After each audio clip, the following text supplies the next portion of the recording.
Hello, everyone. Welcome to ADC Sports Dallas Primetime. The Dallas Cowboys are reportedly actively shopping right tackle Lyle Collins. We will talk about what that means, whether we agree or not with the move, and why it feels like confirmation of the Cowboys' long-term plans. We will also talk about Randy Gregory. Surprisingly, we have not been able to talk a lot about him. And hey, we are ready. We are close to free agency. This is the final primetime show of the week. And next week will be intense because free agency will officially kick off and the Cowboys have a lot of pending free agents to take care of. But tonight, we will focus on the reports on Lyle Collins and what do those mean for the Dallas Cowboys. So thank you guys. Thank you to the guys that are already on the YouTube chat, the guys that are joining just now on Facebook. What is up? Kenneth, Chuck, Burner Account, Samuel, Dallas, Young, all of you guys, Lumen. Thank you for being here. Thank you for joining the stream. As always, make sure that you hit the like button, share the show. If you're watching on Facebook, YouTube, or Twitter, let your friends know about ADC Sports Dallas Primetime. Without further ado, let's kick the show off officially. Let's get this going.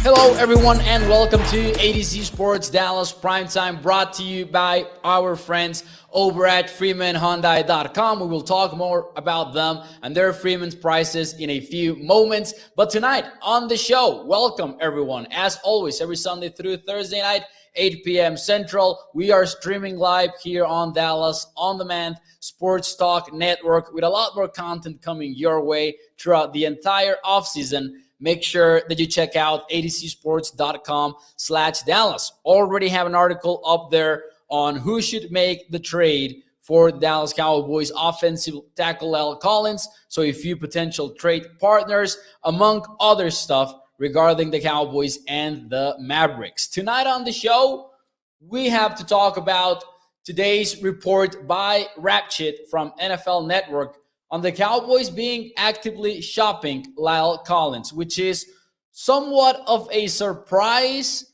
Of course, it makes sense because of how the Cowboys have handled things at right tackle, but still difficult to accept, maybe, now that it's happening. Thank you, guys. Thank you. Ryan Doyle says, ready for the show. What is up, Primetime Phil as well? Dario, Tony Peters. Let's talk about this thing. Because this morning, Rapchit tweeted this out, and I will read it. The Cowboys are having active trade conversations centered around starting offensive tackle Lyle Collins. Sources say a mainstay, since 2015. Collins is due for $10 million this coming year, and there is interest from other teams. Just a quick note on those numbers. $10 million is what Collins is due in terms of his salary, but he has a cap hit of $15.25 million. That's what he accounts for in the 2022 salary cap for the Cowboys. And if Dallas gets rid of him, the Cowboys' cap savings would be a tremendous, whopping amount of $1.3 million. That is right. If the Cowboys trade away Lyle Collins or if they release him, they will be saving only $1.3 million in the salary cap, which means that if the Cowboys do trade Lyle Collins away in a few days, because that would have to happen soon since on March 22, $6.48 million will become fully guaranteed for Lyle Collins. You would assume that the Cowboys are aiming to get very good compensation out of a trade like this. So we will start off the show with just that. What compensation do you expect the Cowboys to get for Lyle Collins? A starting caliber right tackle who is 29 years old and we'll have a cap hit of $15.25 million. What compensation do you expect out of that? Let me know your comments in the Facebook chat or, of course, in the YouTube chat. While you give me your answers, let me talk to you about our friends over at freemanhyundai.com, because the ride of the week, final show with this ride of the week, by the way, is the 2022 Hyundai Santa Fe, which you can get at 25/28 miles per gallon. You can get it with Apple CarPlay and or Android Auto. It's got a backup camera. It's got a unique touchscreen monitor, and it starts at $31,930 over at freemanhyundai.com. Family-owned business for over 65 years, special customer service, and of course, their best Freeman prices. Let's see some of the answers right now, because I think we will have some sort of mixed answers here. Tim Hall says a second round pick, which would be good compensation, I would say. Dallas Young says it would suck to trade Lyle and Cooper, but if you get a second and a third, we could trade up into the first round, says Dallas Young. Would they do so, though? Would they actually pull the trigger on a trade like that, trading up that way? I'm not entirely sure, because they value these picks so much, right? Burner account says, feels like this front office is petty and in their feelings way too much. And I know why Burner account is saying this, and I will get into that in a few moments. Fer Quintana says, Mau, I think that this is a good decision to trade Collins so the Cowboys can get something better. I'm not sure that they will get something better, though. Kenneth Fraser says, I'd say trade him, get something better. Let's see. T. Sila says, if they do trade Collins, they better bring in some O-linemen through free agency and the draft. And we kind of circled back to that, to that question in which, for example, Joe Wilson is saying, can we trade him for Tyrann Mathieu? Now, I know that would be an intriguing possibility for the Cowboys. I'm not sure that they would be able to pull that off, though, to be honest. But hey, I think that you can get some good compensation. I do think that a day 2 draft pick is possible in return for La'el Collins. I know that sounds like too much, but he's an offensive tackle after all. And I think the Cowboys, and I wouldn't like a trade. I will, dive deeper into that in a few moments. But first, to answer the question, I think that a day 2 draft pick is not out of the questions. Usually as fans, we tend to overvalue what players are worth, and we usually think that they're worth a higher draft pick than what ends up happening in actual practice. Unless we're talking quarterbacks, then it's a whole different conversation. It's the inverse of that. But with La'el Collins, you're talking about a position that it's not easy to address before the NFL draft. Most offensive tackles in the NFL are found in the draft, as opposed to free agency and sometimes in the trade market, because there are a handful of them. And La'el Collins, and make no mistake about this, La'el Collins is still damn good, to be honest. He's a very good starting right tackle. He would be an upgrade in a lot of teams, and he could be a piece that a lot of desperate offensive line needy squads would be dying to get. And if you can secure him in the NFL draft, before the NFL draft, you might get that high draft pick, right? So, for example, a team that I'm not entirely sure if the Bengals would be interested in La'el Collins, but I would think so. The same with the Jaguars and all of these teams that are looking for guys to protect their young quarterbacks. Now, that's what I think about La'el Collins. But then Dario comes in with the key question here. Then why would the Cowboys trade him? Why are the Cowboys taking calls, and not only taking calls, but actually being actively trading? It's not like they're receiving calls when they get some. It sounds like they're actually the ones picking up the phone, right? Which is different. That's what I understand by the sentence, are having active trade conversations centered around Lyle Collins. The reason why I believe you need to break it down into a lot of segments. Number one would be the fact that there seems to be some issues between Collins and the coaching staff. I know that's based primarily in speculation, but we have seen evidence of this since 2021 when Lyle Collins was suspended, and we were all pissed about the suspension. But when he was available to be back in the starting lineup, the Cowboys decided to bench him. And then we had all of those conversations circling around the team in which there was a battle going on at the tackle position. And that was kind of a sneak peek into a relationship that was not at its finest, right? That was the number one thing. The number two thing, I believe, and the biggest one of all, and actually the name of the video is how the Cowboys shopping Lyle Collins gives us a glimpse as to what the Cowboys' long-term plans are. And what I mean by that is that this is more than anything, I believe, a continuation of what we discussed a few days ago here on Primetime. The Cowboys are not really thinking about 2022. The decision to reportedly move on from Amari Cooper, the asking DeMarcus Lawrence for a pay cut, and now there's the Lyle Collins thing, all seems to be centered around 2023 and beyond. And I actually have the numbers here on overthecap.com.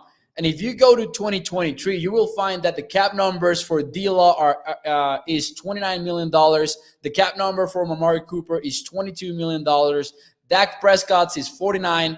Ezekiel Elliott, $16.7 million. Tyron Smith, $17. Lyle Collins, $15 million. Zach Martin, $19 million. So the Cowboys are going to be dealing with a lot of high cap hits in 2023. Now, you can adjust those by restructuring contracts and all of that, but it seems like 2023 is a big year for the Cowboys in the salary cap.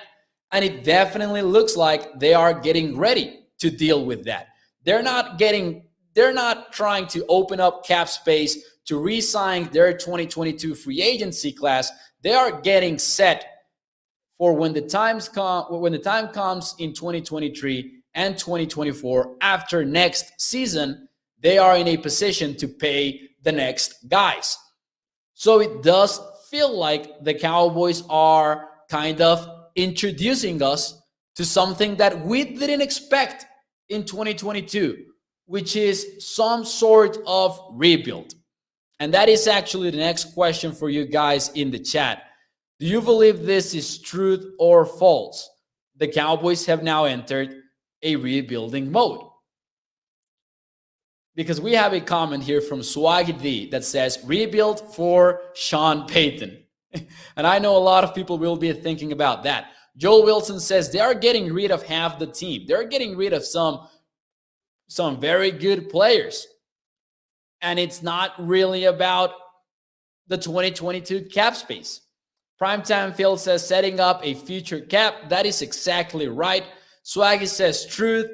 Bruce Got the Use says, so 2022 is a red shirt year. I don't know. Honestly, this is burner account. Bruce Got the Use goes with true. Joel Wilson goes with true. Dallas Young disagrees. He says, LMAO, no way. False for T-Sila. Lumen also coming in with the false.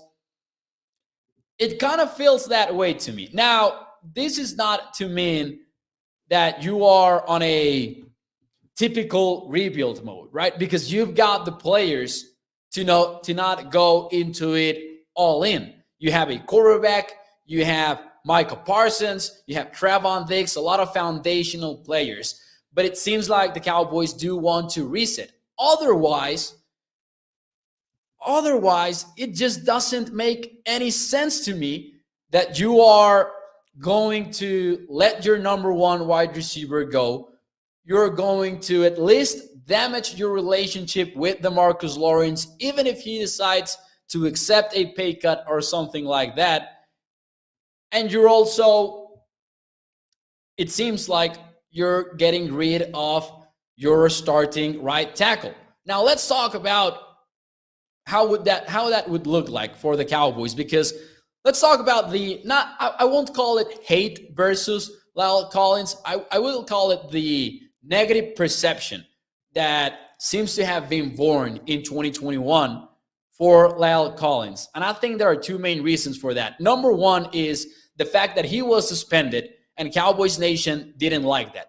And rightfully so. No one likes your starting right tackle getting suspended that early in the season, especially when it's because of something as dumb as attempting to bribe an NFL official. No one is supposed to like that at all.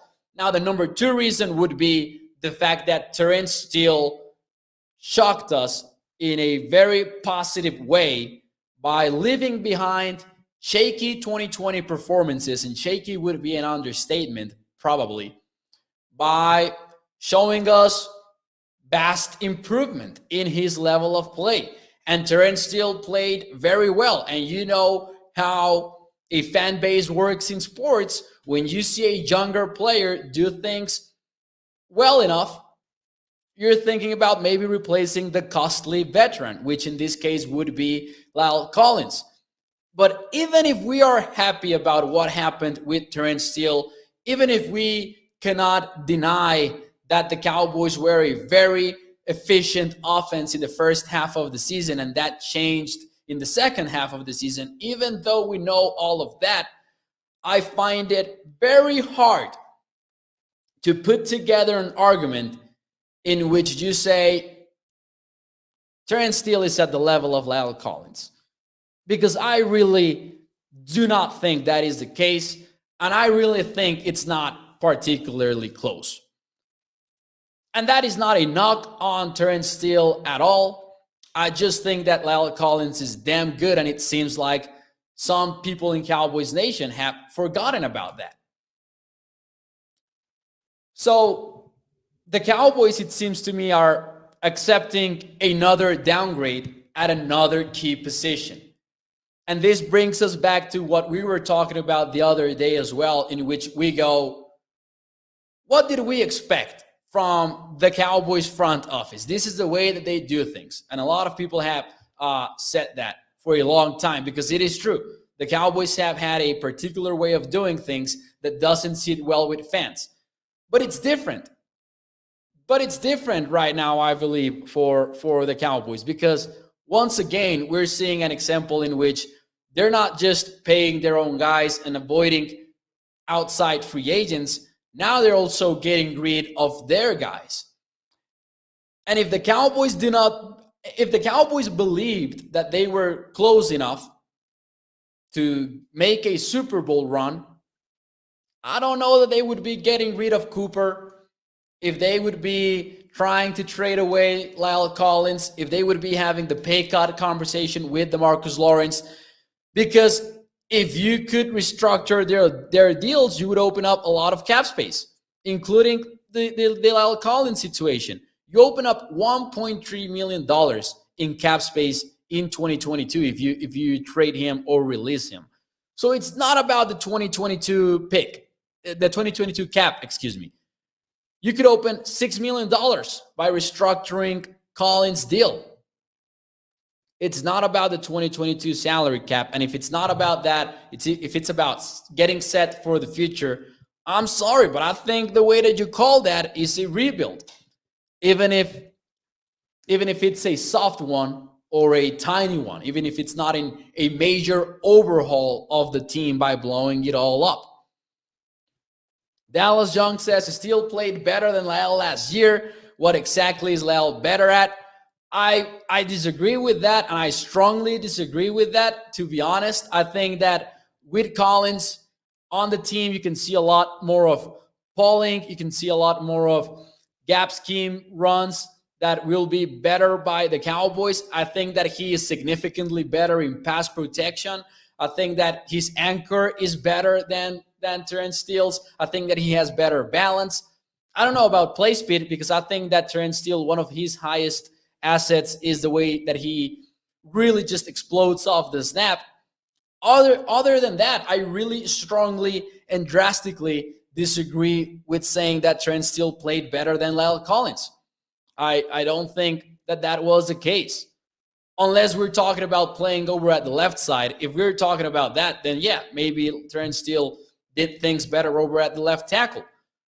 But we're not having these conversations because we're talking about the left tackle position. We're having them because of the right side of things. Let's see. Gilbert says, Jerry Jones has enough money not to worry about 2022. Start fresh 2023 and a new coach, says Gilbert Rodriguez. Hey, it's impossible to not have the Sean Payton conversation at this point. I've been a little bit skeptical about the whole thing since the Sean Payton conversation was reburned after he semi-retired for this season. But if this is the way the Cowboys are doing things, then you just have to know that Sean Payton is going to be in our minds all of 2022, whatever rests of it. Even if we don't like it, like if you like it or don't like it, you know that the Cowboys are going to be having that conversation around them. El Pipiti Pau says, Yo, Mo, what's the story on Leighton Vander Esch? Is he getting a contract? We will likely know by next week, I think. But so far, we don't have any special information on that front. I don't know what to make out of the linebacker position for the Cowboys because it kind of feels to me like, all right, maybe Vander Esch hasn't done enough to warrant a big-time contract or a multi-year extension, but you also know that the Cowboys have a clear need at linebacker, and maybe they address it with their own guys once again. Burner account says, why would Sean Payton come to this? Well, exactly. That's the other part of things. And D Block also said something along those lines. He ain't coming here. It sucks that right now the Cowboys isn't necessarily the ideal head coaching job that coaches would like to. Maybe at some point it was because of the headlights, because of all of that. But right now it seems to be the other way around. This has been a disastrous offseason for the Cowboys on that front, in my opinion. Now, shout out to John Owning, who is a Cowboys Twitter legend from PFF. He tweeted out something that was very wise this morning. He said, it's generally dumb to judge a front office's plan before seeing the actual results. And I think that is true. But he also went ahead and shared that he also doesn't like what the Cowboys are doing right now. And I'm on that front as well. I don't like it at all, the way that the Cowboys have handled 2022. Because more than anything, I feel like they are getting into a bit of a rebuild. Not in a big times way, again, not in that overhaul style. But if they thought that if they were really putting on a Super Bowl contending team in 2022, I don't think they would be having these conversations about these players, because clearly you are downgrading at various positions. The Reaper is asking, actually, why does it sound like we are building and we are selling everyone? It sounds like it because you are, if the reports come to free agent and all of that, you are downgrading at wide receiver, you are downgrading at right tackle, you are downgrading potentially at edge rusher if it crosses your mind to let go of DeMarcus Lawrence. And you also have other free agents that you might lose if you don't take care of them next week. Particularly, I'm talking about Randy Gregory, who we will discuss a bit later on the show. Let's see some of your comments here in the chat, guys, because I missed a lot of them because I'm pissed. I don't like what has been going on this Cowboys offseason. Bailey Gordon says maybe they think that these players don't have the dog in them. Could it be that they are trying to clean house while going young, while tying them to cheaper contracts, says Bailey.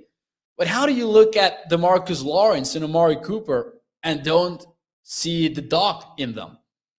Maybe with Lyle Collins, like, okay, because there are some rumors out there and all of that speculation going on around number 71. All right, give you the benefit of the doubt on that one. But how do you feel that way about Amari Cooper and DeMarcus Lawrence, right? Like, I'm not saying that Bailey is necessarily wrong with that comment, because he might not be wrong. It might be what the front office thinks. But how is it that they think so? It's complicated. What is up, Eduardo? Watching from Mexicali, Baja California, Mexico. Nice. Thank you for being here, Eduardo. Burner account says, Mo, it feels like they are intentionally making it worse for Dak so they can move his huge cap hit. That would be like the ultimate. I would give up if that is the case. I don't think so, to be honest. I don't think so. One word, inflation, says Stephen White. We're about to go all political in here and financial. I don't like what is going on in this offseason either, Mauricio, says Kenneth Fraser over at Facebook. I am kind of pissed about it. Dallas Young says, is this Pollard's last year in his contract, in his rookie contract?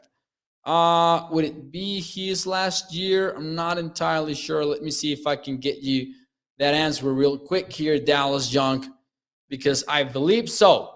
I believe that next year, Tony Pollard is set to hit free agency. This is a contract year for him. Yeah, that is correct. I wanted to double check to make sure, but you are correct, Dallas Young. This will be Pollard's contract year. And by the way, before we move on from Lyle Collins, that's the other thing that I don't like. Like, okay, bet on Terrence Steele.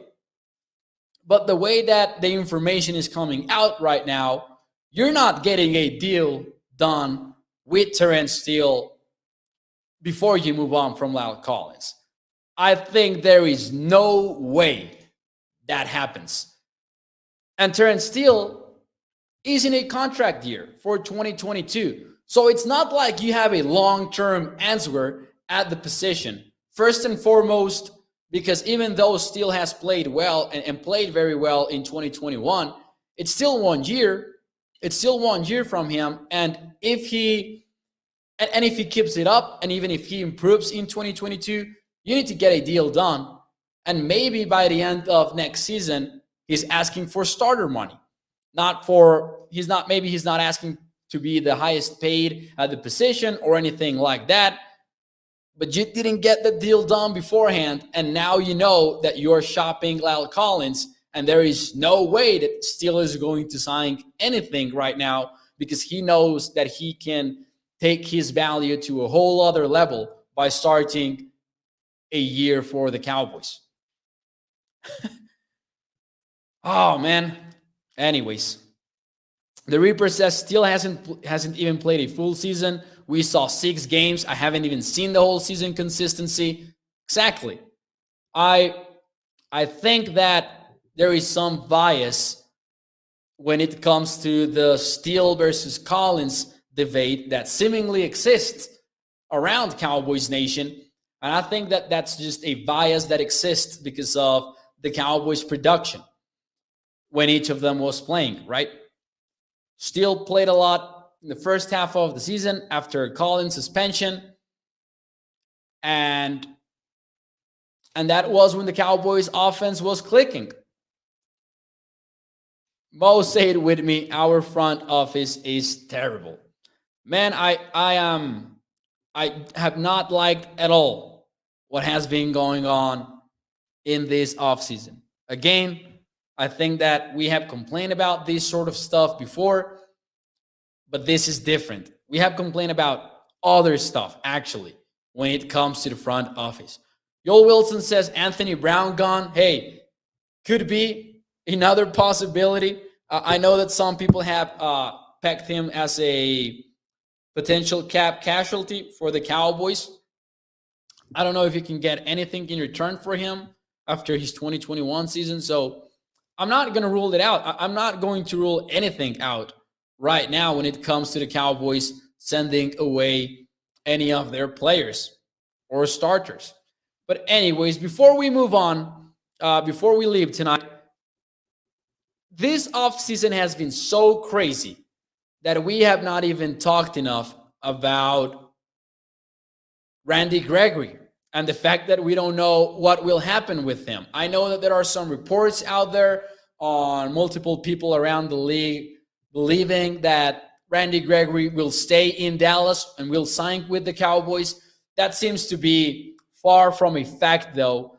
I don't know about you, but I truly have no clue what Randy Gregory's deal could look like because there are a lot of variables involved. You could see a deal that signs him to be like a 13 million per year edge rusher on a multi-year contract. I can see a 1-year deal being a possibility for Randy Gregory. I can't see him giving the Cowboys a discount. I can't see him wanting to break the bank in free agency. I can see a team overpaying for him. Like, the possibilities are endless for Randy Gregory.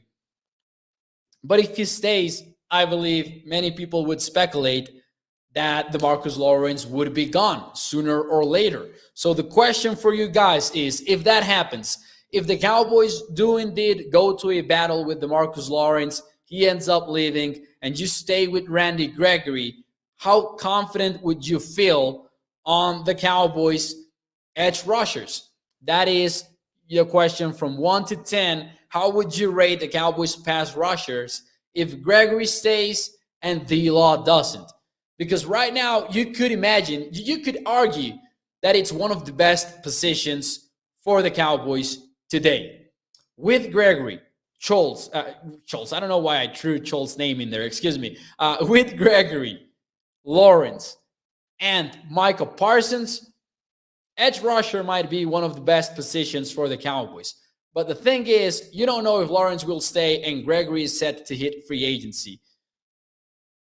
And although Parsons can rush the passer, you don't want to commit him to one role on your defense. You want the whole package. You want the run defender. You want the inside linebacker. You want all of that with Micah Parsons. You don't want to commit him to one position. So I would say, with that in mind, I would not feel very comfortable about the Cowboys pass rushers. I would go with a 5. And I know that's riding the fence a little bit, but I don't care. I will go with a 5. Burner account says 4, and that is being generous. Williams goes with a 6. Pipiri Pau says 7. 4 by Bailey Gordon, he says, but we would need to draft an edge rusher and do something in free agency, possibly. Edge rusher might be a first-round kind of need for the Cowboys. I know, best player available, but you know what I mean. Gilbert Rodriguez says 8. Armstrong, Gone says Joel Wilson. Stephen White says both Randy and Tank, keep them. Darius says 6. Kenneth Frazier, a good 8, maybe even a 9 by Kenneth Frazier. So he likes the Cowboys pass rushing even without Lawrence around. Burner account says you have Basham and Golston. Everyone else a free agent. Peter Rizzo goes with a 7. 4 for Fernando Quintana. The Reaper says, why are we acting like Gregory is as good as D-Law?